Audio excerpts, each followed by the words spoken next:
Welcome to Foundations of Emo, hosted by Claire and Danny. Each episode we take one of our favourite bands and dive deep into their history and origins, reminiscing on our own emo roots along the way. Woohoo!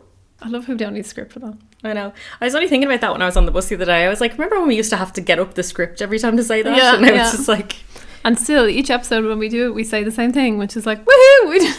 We did it. We are professional podcast hosts.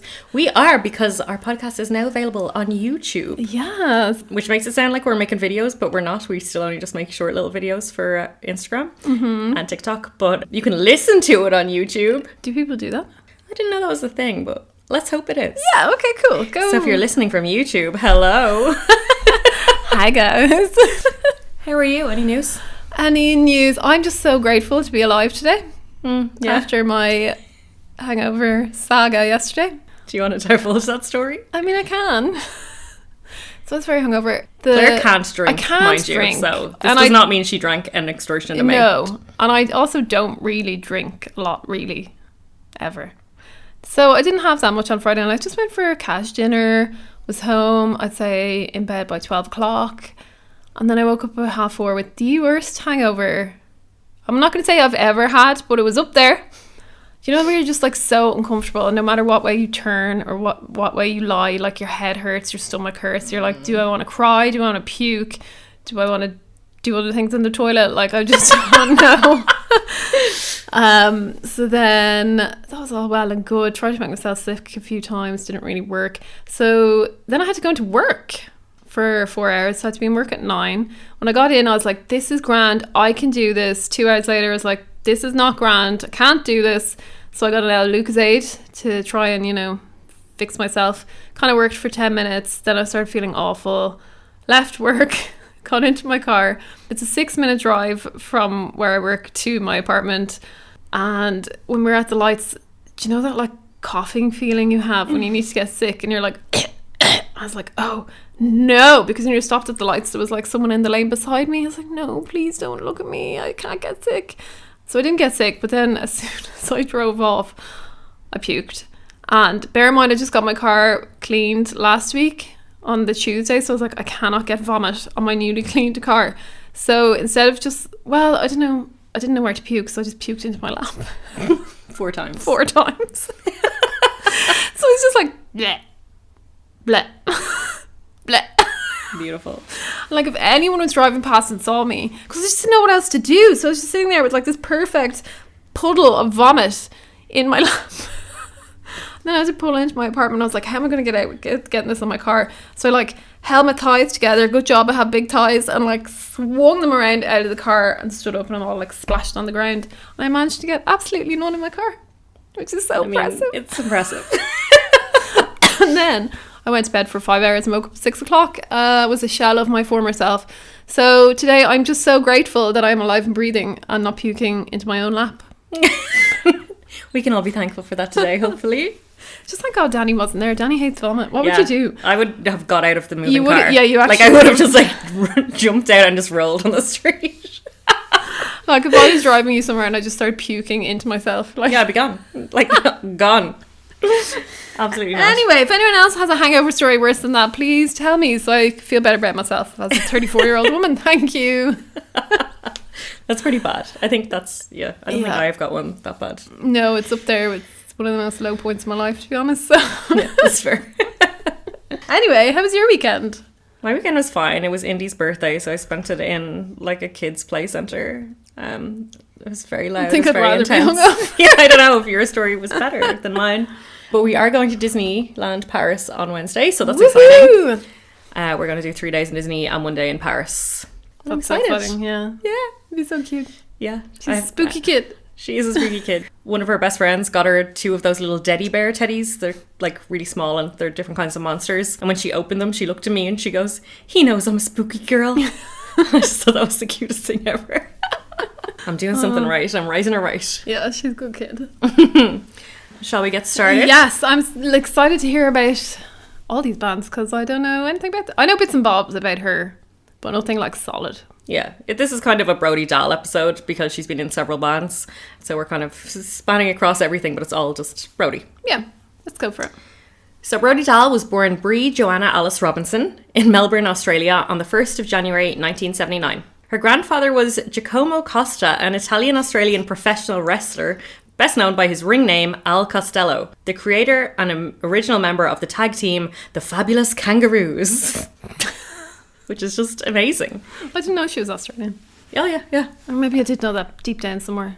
Yeah, I think a lot of people presume she's American. Yeah. But she's lived there for a long time, as we're about to hear. So as a kid, she was intrigued by Cyndi Lauper and the Beatles, and at the age of 12, she discovered bands such as Nirvana and cited Courtney Love and her band Hole, as well as other female-led punk groups such as Babes in Toyland and Bikini Kill, as her early influences. Her musical career began at 13 years old when she started learning guitar. Her father was violent, and later she suffered sexual abuse. I don't know if that was by her father or by someone else. Sorry, we're not even a paragraph in here. Yeah, it's grim. It's one of my episodes, so obviously it's dark. But I read a couple of interviews and like sexual abuse is noted and it's never says by her father. Yeah, so okay. I'm just saying, clear the air there. I don't know who did it. And then she spent a lot of her teenage years at court cases regarding this. She trained to be an Olympic swimmer as a teenager and was expelled from 2 Catholic high schools before dropping out altogether. She then began self-harming and self-medicating with heroin. And there's an interview with her where she said, "I was never a junkie. I was never shoeless and selling my mom's cars to a gypsy. Sorry. I just experimented like everyone else." Which is, you know, have we all experimented with heroin? I think my version of experimenting was like mixing a Blue Wicked with a Smirnoff Ice or something, you know? Yeah, I don't know. The way she tells that story is just like very normal. Like, I don't know if it is though. What age was she when she started doing heroin? Didn't find anything that said, but like we're talking 15, 16, I think, like where would she even get heroin teenager. At that age? I don't know. It sounds like she was a little troubled kid. Mm-hmm. And then after time living in a women's shelter, she formed an all-girl punk band called Sourpuss. I couldn't find much on them. I think it was just like a local band kind of thing. That's a great name. So in 1995, a few days before her 17th birthday, Sourpuss played a set at Australia's Somersault Festival. This is where she met 30-year-old Tim Armstrong, frontman of the punk band Rancid. The two pursued a relationship and were engaged in 1997, shortly after she turned 18. I did know this, yeah. It's just red flag city. Well, I just always find out, like, because when you get older, right, that age gap obviously isn't a big deal, but, like, why is a 30-year-old man looking at a 17-year-old? Yeah, it was the day before her 17th birthday, like, she was actually 16, and he was 30, and he was like, yes. You know, it's not good. No. So she moved to Los Angeles then to be with him. However, the marriage was fraught, with Brody saying, "I used my band to get away from my husband." So there's also not a lot of information. I tried to go on a deep dive to find out more, and about their actual relationship, there's not like a whole lot of information. In late 1998, Brody met bassist Kim Chi and they bonded over their love of playing punk rock. They recruited guitarist Rose Casper Mazzola and drummer Matt Young and started a band called the Distillers. Woo. In 2000, they released their debut self-titled album through Hellcat, an indie label based in LA. It's an offshoot of Epitaph, started as a partnership between Brett Gurewitz of Bad Religion, the owner of Epitaph, and Tim Armstrong of Rancid. So it's kind of like, it's not Tim's label, but like he co-owns it. Yeah. So not only does he own her through marriage, he also owns not that I think that's what marriage is, but but yeah, now he's like kind of owning her music. So the album was produced by Thomas Johnson, who has produced for Rancid, The Specials, Jane's Addiction, and several of those Punkorama compilations. Do you remember them? Do I? Do you? Do I? I don't know where I remember them from. They were like Punkorama 1, Punkorama 2. I mean, I probably would. They were just compilations of all punk songs. Do you remember I tried to be a punk for a while? I always think of you as like more punk than me. Yeah, because I think I was like, I really wanted to like be a punk, as in I just wanted to be like, fuck the government and all that kind of thing. I mean, so, I like, still say that. I mean, I do as well, but I think like I really tried to get into like Anti-Flag, Rancid.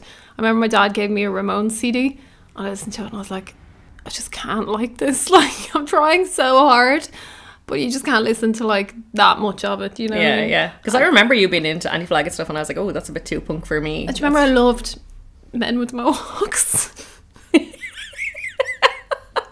Oh yeah, didn't work out for me though. That was a thing.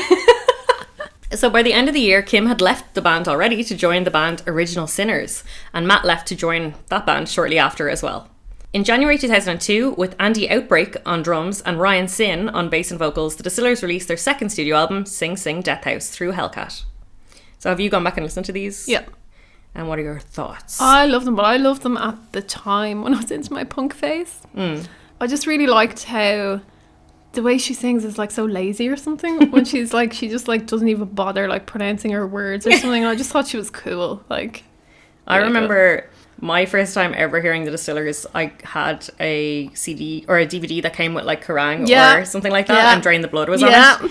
And I know I just turned it on and she started singing and I was like, what the fuck is this? And how do I become this cool? Because I was like, she's the coolest person I've ever seen in my entire life. Yeah. Is that the video where the start of it is just her walking, like her hips? Yeah.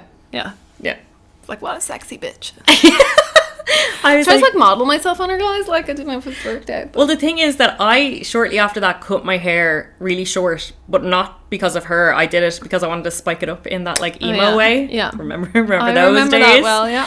But then people would be like, oh, you're trying to be Brody Dalle, or you're trying to look like Brody Dalle. And then people would be like, you do look like her. And I was like, no, I don't. I just have short black hair. I mean, I wish, but like, I don't.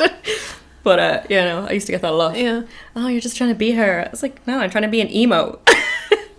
Different genre, guys. But like, still would totally be her. Yeah. We'll accept it. So I never really listened to the first album before this. I listened to it because I bought this one, what was it, Sing Sing Death House. Then I went back and bought the other one and I was like, don't really like it as much. Yeah, the first one I wasn't mad about. Sing Sing Death House has a couple of tracks on it. Yeah. And then Horrifying is like the best ever. So this album was recorded in a week and the band self-produced it in a rush as they were to have the album completed within 2 weeks, according to the label. Wow. So their engineer disappeared during recording, which left them stuck for time to meet the deadlines. Following its completion, Epitaph delayed its release by 9 months. Wait, hang on. Did they ever find him again? I don't know. Oh, like True Crime Podcast. Like, where did they go? But yeah, Epitaph were like, you need to have this one in 2 weeks, and then just didn't release it for 9 months. No, that's so frustrating. So annoying. That is so annoying. And then the lyrics on this album are more direct than on the first one. This came about due to criticism of the album's nonsensical lyrics in a review written by The Village Voice, which greatly affected Brody. Brody called the review scathing and hilarious and life-altering, but apparently was grateful for the review's honesty. So that was about like the first album. So Andrew Bregman from AllMusic noted that Sing Sing Death House is a story with an uncharacteristic ending that punks born of squalor can rise up and create music as impassioned and relatively positive as this, also calling it authentic. Brody and drummer Andy are credited for the album artwork. Oh. You know, with the guys Yeah. all green with the little guys with their yeah. eyes covered or whatever. I do not that nonsensical, but I remember because of the way she sings, it's hard to know what she's saying anyway. And I remember like seeing the lyrics of some songs and being like, what? That's what she's saying? But even today I was listening to Coral Fang when I was in the car and I was singing along to some of the songs and I was like, what I'm singing are not actual words. Like I was like, and I'm like, I don't know what the actual words are. I just know what sounds to make.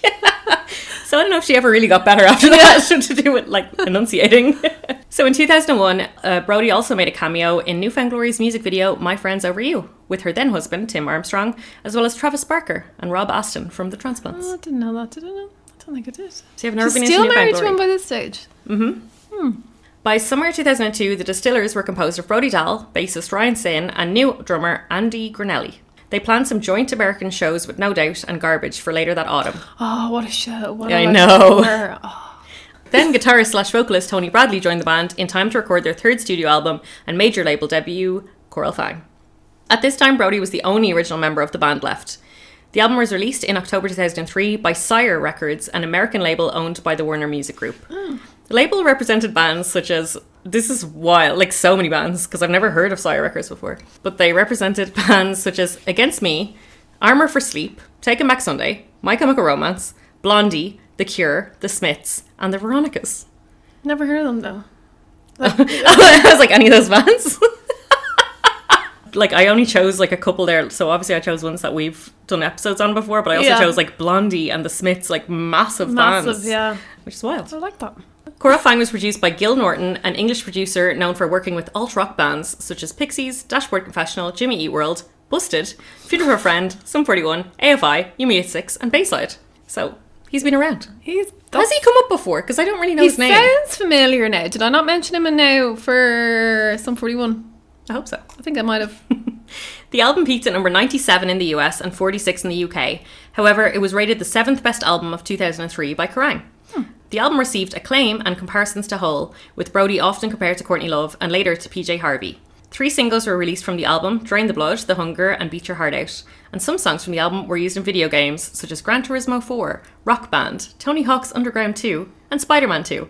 The name of the band and album is also graffitied on a wall in the console version of Spider-Man 2. That's cool. Which is kind of cool. Yeah. Then I was like, I want to play that game. I don't really, but I just want to see it in the game. Yeah.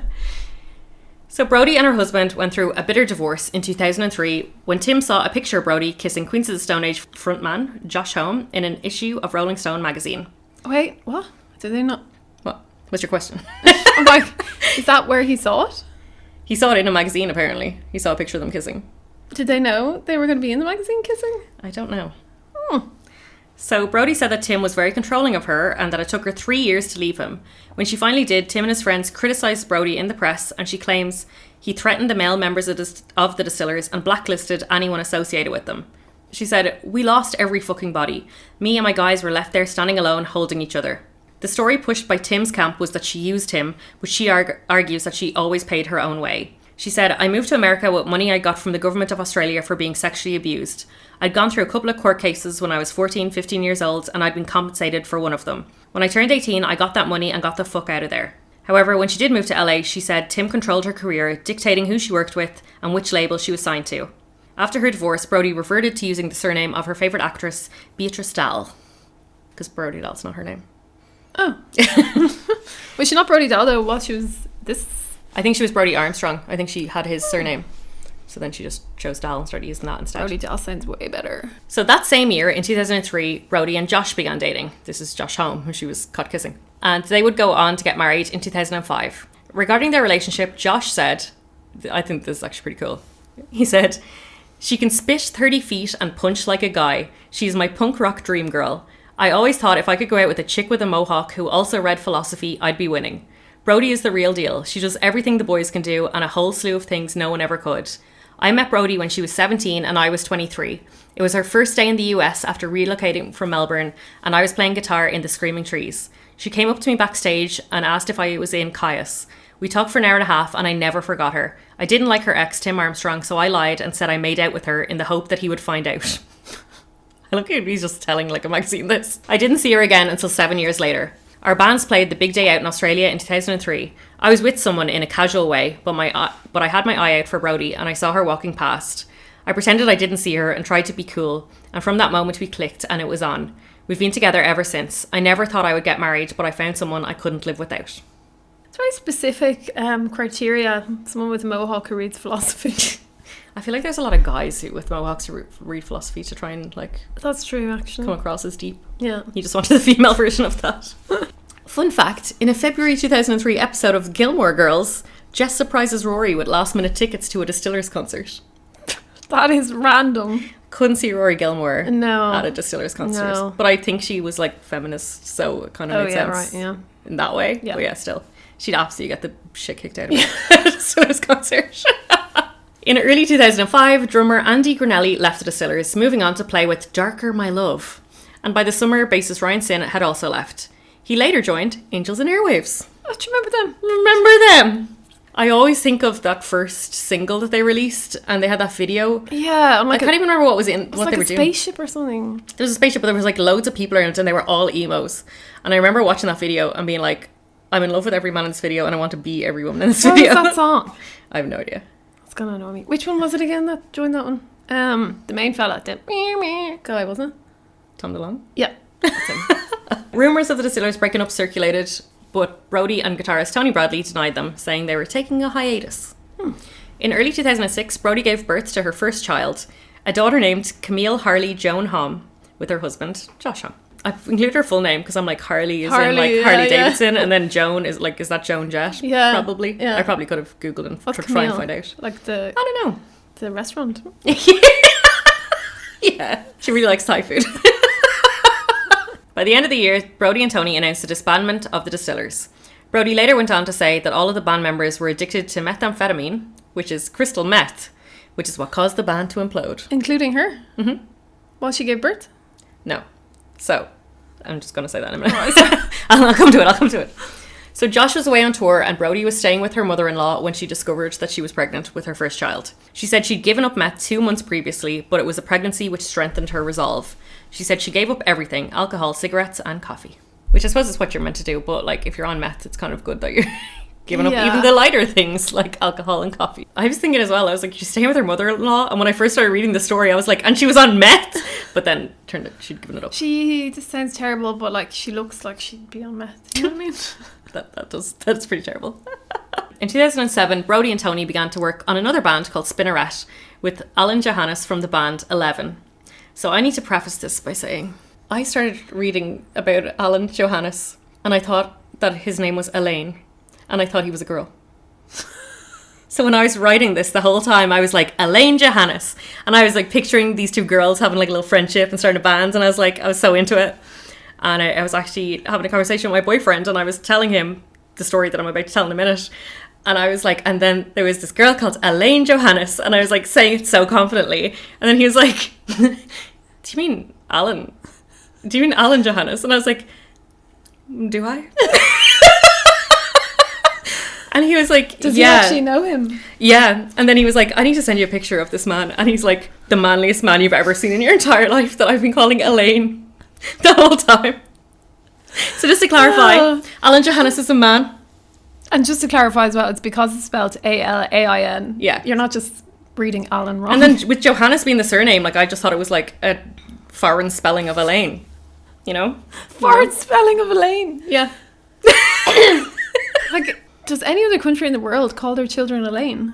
Now that you think about it. Well, I've known a couple of Elaines with different spellings of it. But like foreign Elaines. No. Yeah. I don't know. I don't know if people call them... Like, it sounds Scandinavian with the surname Johannes. It does. Maybe it's huge in Scandinavia. I don't know. But anyway, Alain Johannes is a man. So here's a fun fact. Alan and the drummer from 11, Jack Irons, formed a band called Anthem, with a Y, A-N-T-H-Y-M, when they were teenagers. The other members of the band were Michael Balzari and Hillel Slovak. And then along with Jack, they joined another band with a singer called Anthony Kiedis. They formed the Red Hot Chili Peppers. What? So this Michael Balzari guy is actually Flea from Red Hot Chili Peppers, and then Hillel Slovak. So Jack and Hillel continued the band with Alan for a while, but then ultimately disbanded Anthem, which they had changed their name to What Is This? What is this? But they left Anthem to focus on Red Hot Chili Peppers. Well, fair play Then to them. Jack ended up leaving and rejoined Alan to form 11. Okay. Were they Which is- raging though? Well, like, that guy Jack is a founding member of Red Hot Chili Peppers, but then he left to go back to be with 11. He's raging? So yeah, you would be, wouldn't you? Yeah. I mean, I don't like Red Hot Chili Peppers, but they have some success. So Brody was already signed to Sire Records since Coral Fang, but she negotiated herself out of the contract for Spinneret. She blamed the state of the industry for why they wanted to release the album themselves. In August 2008, a blog was posted on Spinneret's MySpace announcing that fans could now hear the first song, Volume Nights. Nights as in like the armor metal guys. And not as in the time of the day. From the upcoming album via their official website. In October 2008, through the newsletter sent out to mailing list subscribers, and then later on the website, it was announced that Spinneret was to perform several dates throughout October. Brody stated in an interview that there would be a different lineup when she tours for an album. She said, Spinneret isn't a band, it's me and whichever musicians I want to work with at the time.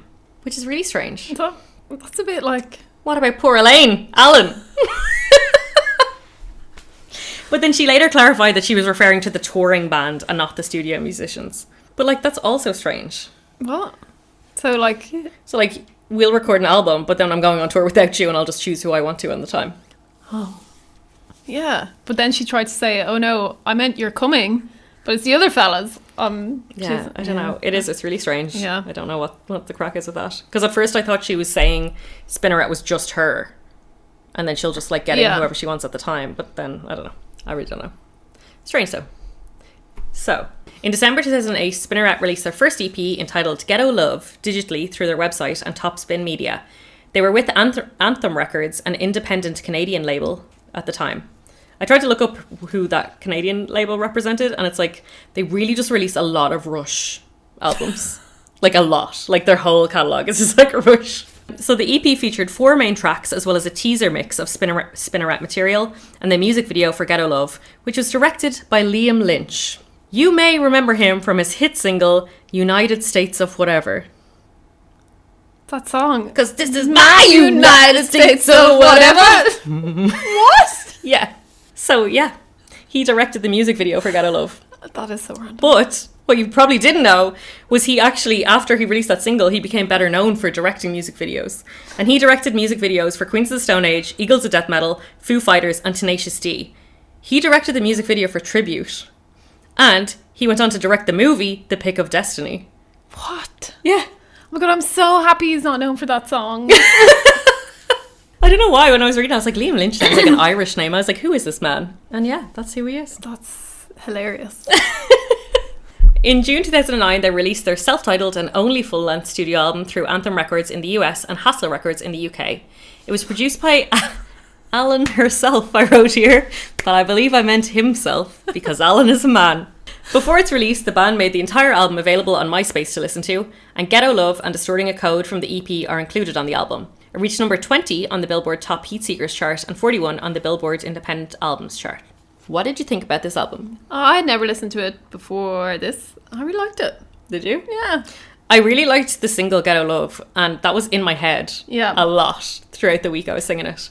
I'd never listened to it before either, but as a whole, I don't like the album. I feel it's very much a product of its time. As a whole, I was like, this album is grand. But it was more the beginning songs I really liked that like hooked me in. And then the more I listened to it, I was like, it's so like indie dance, but like it's so late 2000s. Yes. Like, yeah. If you released it today, I don't think it would work. It's like that time when we were having house parties and like, I'm trying to think of something, like Pumped Up Kicks was a massive song. Yeah. And The Foals. Yeah, things like that. Songs like that were big, and that it has that same sound, that kind of indie dance thing. Yeah. But yeah, not for me. I actually really don't like that song, Distorting a Code. I don't even remember which one that is. In August 2009, they played Reading and Leeds Festival in the UK and then toured for most of the rest of the year. In 2010, the band won Best Pop Rock Album at the Independent Music Awards. So like, they were doing things. I remember hearing she had a new band and being kind of excited because I really liked Coral Fang. And then I just never bothered to try and listen to them. Yeah, I knew she had a new band, but also I never heard anything about them. Yeah. You know that way? But they were winning awards, so like, people liked them. Brody stopped using the Spinneret moniker in 2010 and in August 2011 gave birth to her and Josh's second child, a son named Orin Ryder Hom. Orin. O-R-R-I-N. Yeah. It's weird. It's a choice. Cool middle name though, Ryder. Yeah. I think I'd start using my middle name. What is it? Patricia? No, I mean if it was Ryder. Oh. It's Bridget. Yeah, well, same vibe. All Irish people have terrible middle names. Welcome to Foundation of the Email, hosted by Bridget and Danny. Claire Bridget. What's yours? Maria. Maria. Danny Bridget Maria. And Maria. Jesus. Maria? Yeah. Who's Maria? It's actually after Our Lady, Mary, the Mother of God. But Maria sounded better with my first name than Mary did. Oh yeah, because Danny's not your first name. So in 2012, Brody posted on her Twitter account that she was in the studio recording and was working with Shirley Manson of Garbage on at least one track. Ooh. In November 2012, Brody announced on Twitter that she was working on a solo album featuring Alain Johannes and Michael Schumann of Queens of the Stone Age. So Alain Johannes is everywhere. Yeah, like she's not really giving him any credit, is she? He's like with her through this whole thing, and I thought it was like her and her girl bestie. But it's her and her guy bestie, which is just as fine. But like the whole time I was like, these girls are so close. I love that they work on all these projects together. In November 2013, she announced that she'd signed to Caroline Records, a division of Universal Music Group, with the intention of releasing her debut solo album in early 2014. In February 2014, she released the first single, Meet the Fetus, Oh the Joy, featuring backing vocals by Shirley Manson of Garbage and Emily Cocal of Warpaint from her debut solo album, Diploid Love. Her first solo album was released for digital download in April 2014 and then physically in May. The album was produced by Alain Johannes and Brody herself. The album also features guest appearances from Nick Valenci of The Strokes on guitar, Michael Schumann of Queens of the Stone Age on bass, and heavily features Alain Johannes on guitars, bass, piano, trumpet, mellotron, and slide guitars. What is a mellotron? I wish I knew. Anyone out there knows what a mellotron is, let us know. I wish I knew. Yeah, like Alan is doing Alan. bits. So Diploid Love received mostly positive reviews, with NME rating it 7 out of 10, while Rolling Stone rated it 4 out of 5 stars. The album debuted at number 33 on the UK Albums Chart and number 7 on the US Top Heat Seekers Albums Chart. The second single from the album, Don't Mess With Me, was used in the soundtrack of the Square Enix game Life is Strange Before the Storm. Did you listen to this? Yeah, wasn't a big fan, were you? No. I kind of thought that it would go in a different direction again. I kind of thought it would go back to more Distillers. Yeah, I thought it would be punkier, like especially when it's her. Yeah. Well, I suppose it's always been her the whole time. Yeah. But I thought it was way more Spinneret than it was Distillers. Yeah, I just wasn't feeling it. Not at all. It was a bit more like experimental as well in times. I was like, oh no. Bit self-indulgent, one might say. Brody supported Nine Inch Nails and Queens of the Stone Age on their Australia-New Zealand tour in March 2014 to promote the album. And then she just keeps disappearing for like chunks of time where like nothing happens. But in February 2016, so 2 years later, she gave birth to her third child, a son named Wolf Dylan Reesham. Does Kylie Jenner know that there's already a wolf? In January 2018, Dalle shared links from her Twitter account to a newly made Twitter account for the Distillers, as well as a previously established Instagram account for the band. So like they reinstated their Instagram and then made it a new Twitter. And a teaser video was put up across all platforms confirming their return. Initially, it was believed that the 4 Twitter accounts that the Distillers Twitter was following would make up the 2018 lineup of the band. So it was Brody, Tony Bradley on guitar, Andy Granelli on drums, and former Spinneret member Alain Johannes. I don't know why I call him that, because he's everywhere. Poor old Alan! But since then, the account removed Alan, and subsequently added former bassist Ryan Sin. You can't get rid of Alan. Well, apparently they can. Because now it's like, it's not the very first lineup, but it's like a really early lineup. So did you think like the besties had broken up here? I think by the time I was writing this, I knew Alan was a man. Hopefully. It was later announced that the band would perform their first official show in over 13 years at the Casbah in San Diego, California in late April 2018. Rock the Casbah, rock the Casbah. On September 11th, 2018, the Distillers' official Instagram account announced the release of a new single available on iTunes. They announced a European UK tour, which was then postponed several times before ultimately being cancelled altogether last year, with Brody citing personal circumstances. I think it was postponed once. I was trying to find it online, and every time I was trying to search for it, it was just showing me different dates. I think it was postponed once, and then COVID happened, so then it was like postponed for like years. And then they were supposed to be like last year and didn't happen. And then they just were like, do you know what, it's never going to happen. Forget about it. But yeah, obviously a lot of people are angry because they've been waiting years and years and years for this. So and they just got refunds. In April 2019, the band confirmed that they'd begun recording their 4th album and follow-up to Coral Fang, and announced they'd be entering the studio with English music producer Nick Launay. Oh, yes. So again, there's been nothing else about this album since 2019 when they said they were recording it. How many years? 5 years? Yeah. So I don't know what's going on there. But then the Distillers will supposedly be playing Coral Fang in full at When We Were Young this coming October. Are they? Yeah. Are they on the... Oh. That would be insane to see. Yeah. But like reading all this, I'm like, I don't know if they're going to do it though. Yeah. Like, will they be there or are they going to cancel? Yeah, that's true. Okay, so now it gets a little bit spicier. So in 2019, after 14 years of marriage, Brody and Josh separated. Brody filed for legal separation in November 2019 and divorce a month later, citing his alcoholism and drug abuse. He attended rehab and the pair successfully co-parented for a while. However, during one of the handovers of the kids, Brody stated that he punched her car window, wouldn't let her close her door, called her a cunt, and said, "Hey Brody, fuck you forever." She said that he was angry because their teenage daughter Camille refused to go to his house. The other 2 boys are like younger, but Camille is like older, and she was like, yeah, I just don't want to go to my dad's. And he got very angry. Yeah, Brody. So that same year, Brody filed for a restraining order against him, claiming that he showed up at her house and headbutted her so hard that she saw stars. Do you know what? Headbutting is just, to me, like, I can't. You only see it in movies. I'm just like, why would anyone do that to someone else? I just feel like it'd be so painful for yourself. Yeah, I just can't. And like the noise of like skulls cracking, like, no. Yeah, well, apparently he just headbutted her so hard. So she also claimed that he said, "I've been thinking about wanting to kill you, and if I killed you, no one would know because you'd be dead."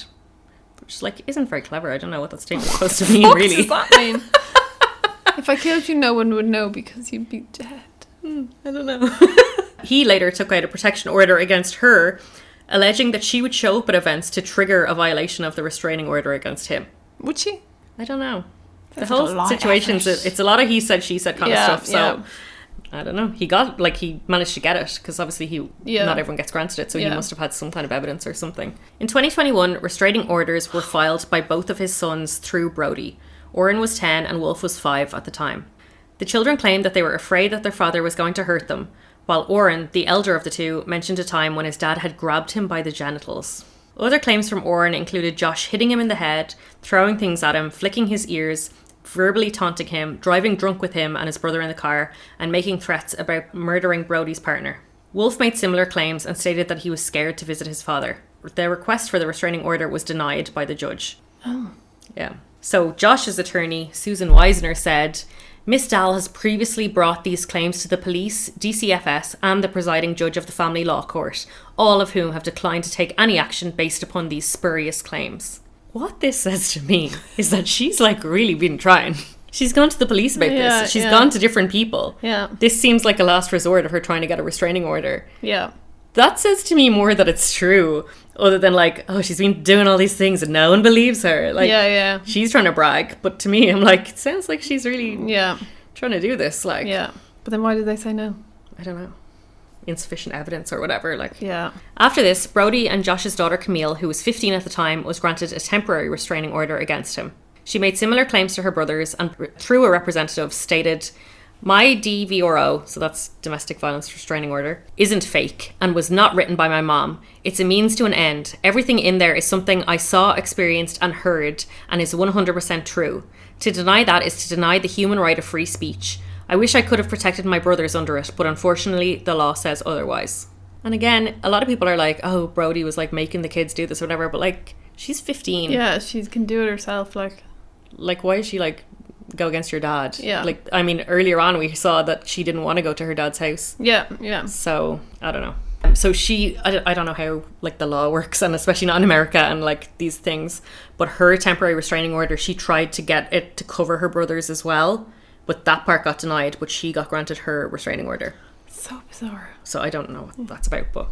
So 2 months after the restraining orders were filed, Brody was found guilty of willfully failing to hand over her 5-year-old to Josh as part of an agreed custody deal. And her 2 older children were discovered to have not visited him of their own accord.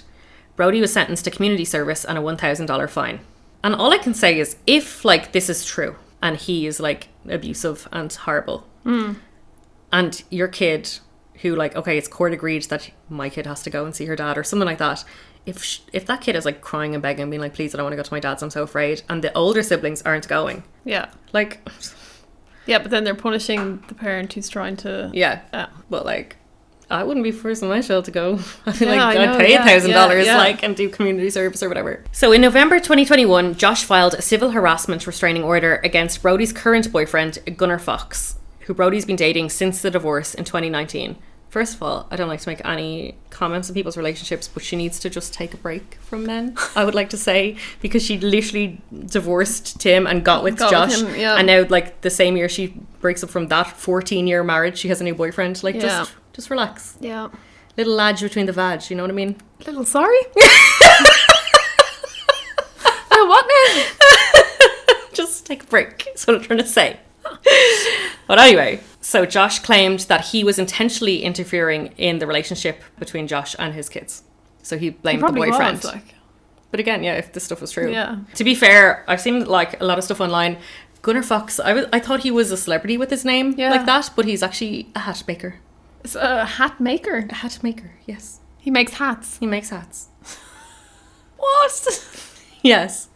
He's like a fashion To be designer. fair, like, a lot of people online hate him. Like, he gets a lot of hate, so I don't know if he's necessarily a nice person or a good person. Yeah, I don't really yeah. know why people don't like him. But, like, I could just imagine if you got into a relationship with someone and you're like, like, my kids are afraid of their dad, and like there's a horrible relationship there. If you happen to get with someone who is like angry or like quick to temper or something like that, I could see them getting in trouble trying to protect your kids. Yeah. Not defending him, I'm just saying I can kind of see all the sides here.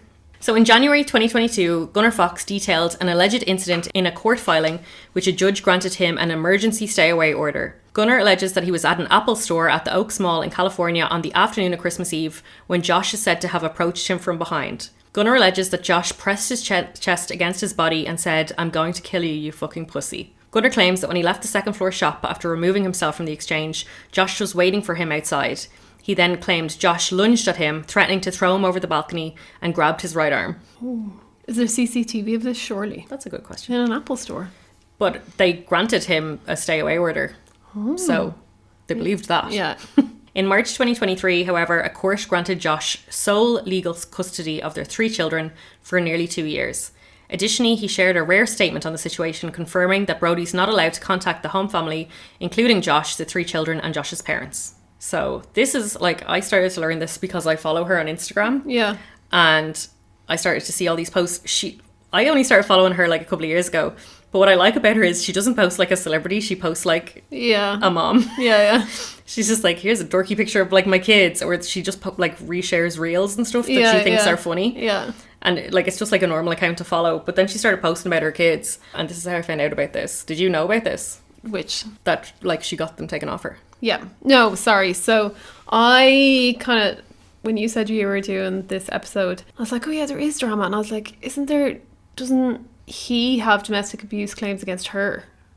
So in some of the stuff that I was reading, and I didn't like read it one side, like only her side of the story, but I only saw like in one article briefly it said that he was kind of like in the court when they were fighting back and forth and she was saying he was abusive. Yeah. He was like, oh, she used to hit me sometimes. I don't think violence is right on either side, and I don't think a woman should be hitting a man either. I don't know if it's true or not, but he's like 75 foot tall and he's massive, and I could just imagine her like lightly like hitting him on the chest and him being like whatever. I still don't think it's right, but I'm just like, he was like, she hit me too, and then he said something about, and she once threw her handbag at me, and I was like it sounds toxic on both sides, but I'm also like, I don't think she's gonna like cause you any great physical harm with her handbag. You never know. Depends what was in the handbag.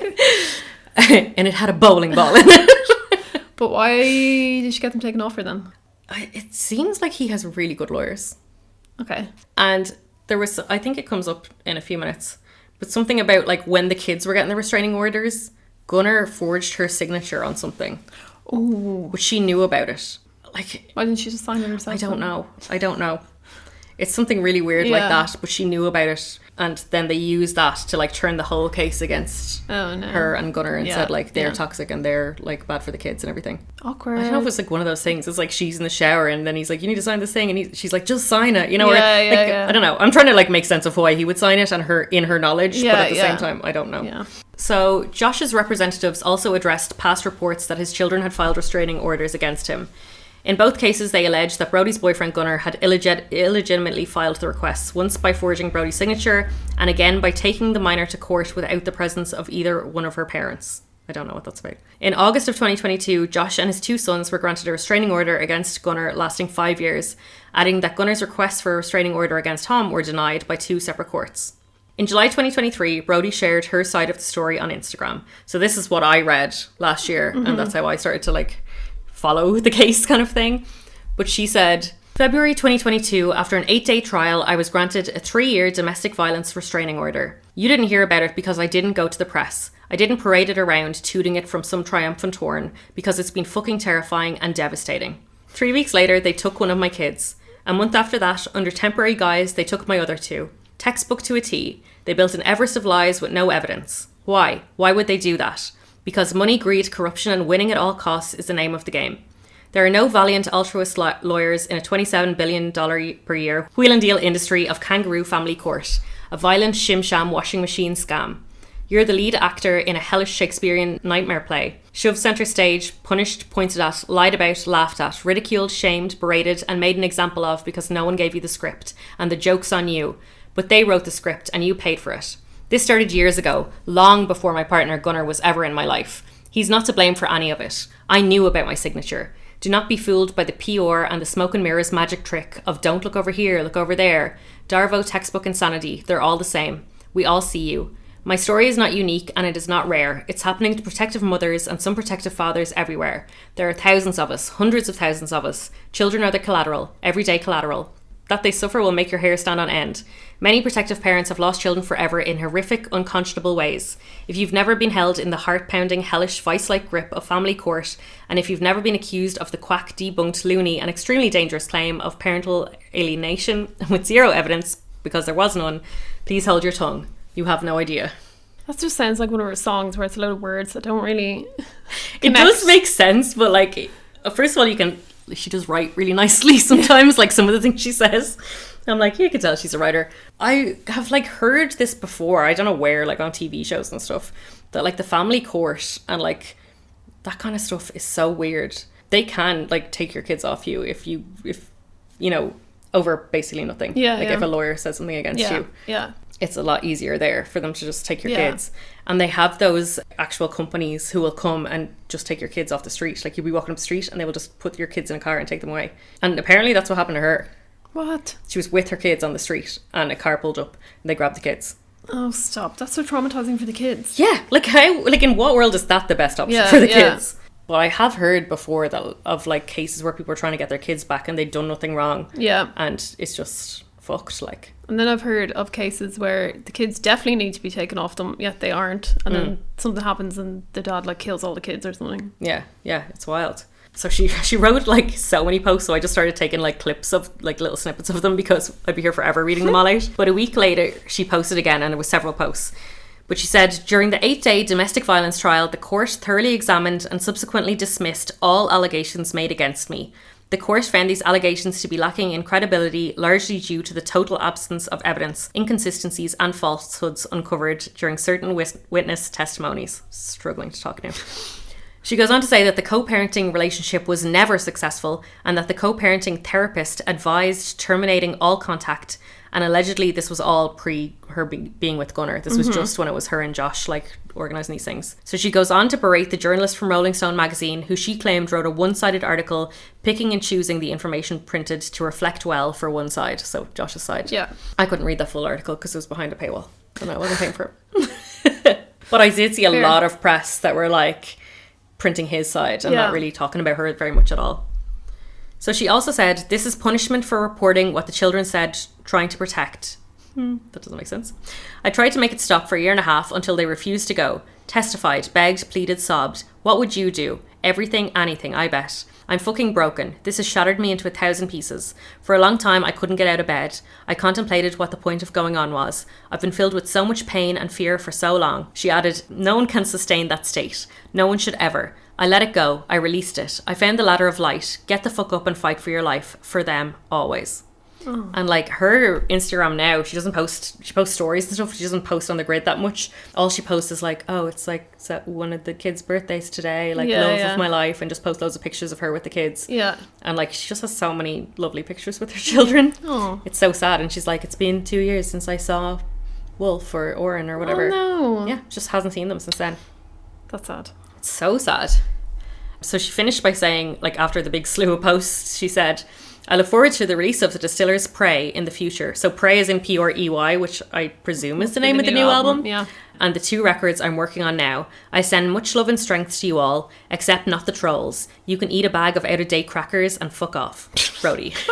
I thought that was funny. Nice. So, as I said, it's all like he said, she said, and I don't know what's the real story. But Josh is not known for being the nicest man in the world. Yeah, I'll bet. There's a lot of stuff about him. Yeah, I think I did know this. Some of it. He's always punching people and all, isn't he? Yeah, so it kind of lines up when you think about like being in a relationship with him if he's like a quick-tempered man. Mm-hmm.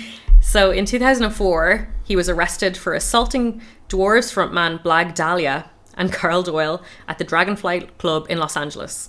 Pleading no contest, he was ordered to remain at least 100 yards away from Dalle and the club, sentenced to 3 years probation with community service, and forced to enter a rehab program for 60 days. Yeah, he is into the alcohol, isn't he? Mm. In June 2008, at the Norwegian Wood Festival in Oslo, Josh drew criticism for his reaction to an audience member who threw a shoe at him. He called the audience member a chicken shit fucking F-word, the derogatory word for a gay person, and a 12-year-old dickless fucking turd.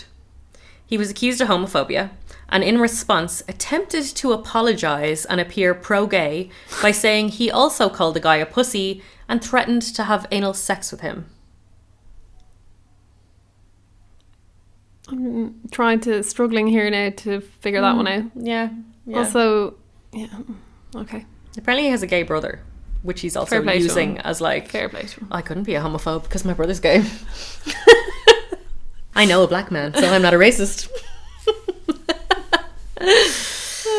And then in December 2017, so like the first incident was 2004, then 2008, now 2017, there's another incident. So like this is, This is how he is as a person. Yeah. This is spanning over a lifetime. Yeah. So he was captured on video kicking the camera of Shutterstock photographer Chelsea Lauren into her face during KROQ's almost acoustic Christmas concert in Los Angeles. In a statement, Josh claimed that he had been kicking over lighting equipment and was unaware that he'd kicked Lauren until he was informed of it the next day. Well, you shouldn't be kicking over lighting equipment. Well, yeah, it's dangerous. Lauren disputed this, stating that he had made eye contact with her before kicking her. Josh later issued a video response in which he admitted to kicking Lauren and apologised to her. Fair play to him. He just sounds like a not nice person. He's just not a nice man. And it's sad because I actually have a Queens of Stone Age t-shirt that I really like. I kind of fancied him when I was younger. Oh, he's very ginger. Yeah. Some of those weird ones. I just tend to, I know, because I'm a big feminist bitch, that, I'm always on the side of the woman. But, I just feel like perhaps... I mean, we can't, we don't know if it's true, basically. I don't know what's true and what's not true. I feel like he has form.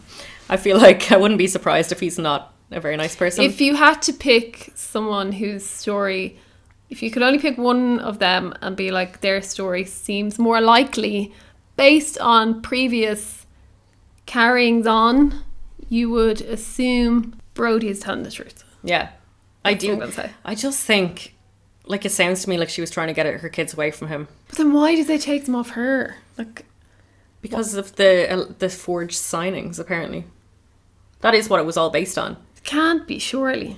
Well, he lives with her, so a lot of the argument was like they're kind of counting them as one entity, Gunnar and Brody. Yeah. And then if he's meddling in the custody agreement and if he's signing things, they're like, that's dangerous. I think that Josh has really good lawyers because obviously he's minted. But would the kids at this stage not be old enough to make their own choices? I think they're all still under 18, so I don't know what age Camille is now. I feel like 16, 17 maybe. Yeah. But the boys are definitely younger, so. That's sad. It is very sad. Anyway, what song do you like? It's an obvious one. You know I go for the obvious ones. What's your song? It's not Drain the Blood. It's not. Oh, it's not Drain the Blood. It's City of Angels. That's a bop. Yeah. That's an absolute bop.